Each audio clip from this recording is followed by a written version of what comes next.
Komisi Pemberantasan Korupsi masih yang diterima sejumlah pihak di Direktorat Jenderal Pajak. Setiap tahun, sebagian besar pendapatan negara Indonesia berasal dari pajak. Dalam APBN, lebih dari 70% pemasukan datang dari pajak. Artinya, pembangunan jalan, sekolah, pelayanan kesehatan, hingga subsidi, semua bergantung pada kepatuhan kita membayar pajak. Tapi, apa yang langsung terlintas di pikiran Anda saat mendengar kata pajak?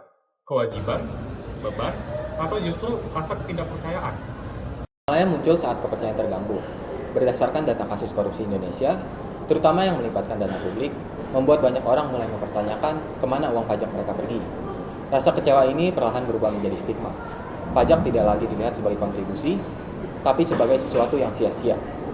Akibatnya, kepatuhan menurun. Ada yang menunda bayar, ada yang mencari celah, bahkan ada yang sengaja menghindari kewajiban. Ini bukan hanya soal uang itu sendiri, tapi soal kepercayaan publik.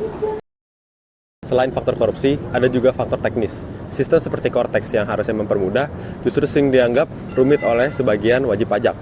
Proses yang tidak sederhana membuat orang-orang merasa terbebani. Ketika kepercayaan sudah menurun, ditambah dengan sistem yang menyulitkan, kepatuhan semakin tertekan. Menurut Bapak, Cortex itu gimana sih? Tentang di update jadi Cortex sekarang? Oke. Sebetulnya saya yang biasa selalu dibantu ya untuk pelaporan pajak ya. Kalau Cortex sendiri kan baru 1 tahun ini ya. Iya. Sebelumnya kan DJP kalau nggak salah ya. DJP. Ya. Kalau dari diskusi pelaporan terakhir sih Cortex sepertinya lebih detail ya, lebih detail dalam masalah pelaporan sih dari berbagai aspek gitu dari yang sebelumnya. Oke. Kayak gitu. Kalau gitu, menurut Bapak, Cortex itu membantu atau malah mempersulit sebenarnya?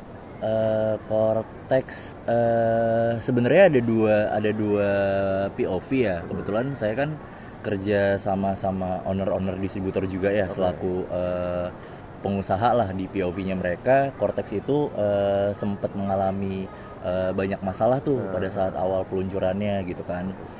Terus juga secara user interface katanya kayak agak lebih kompleks lah dibandingkan sebelumnya gitu. Cuman kalau dari sisi pelaporan pajak pribadi lebih detail aja sih. Lebih detail dari yang sebelumnya. Kayak gitu. Lantas, bagaimana kita bisa membangun kembali kepercayaan itu?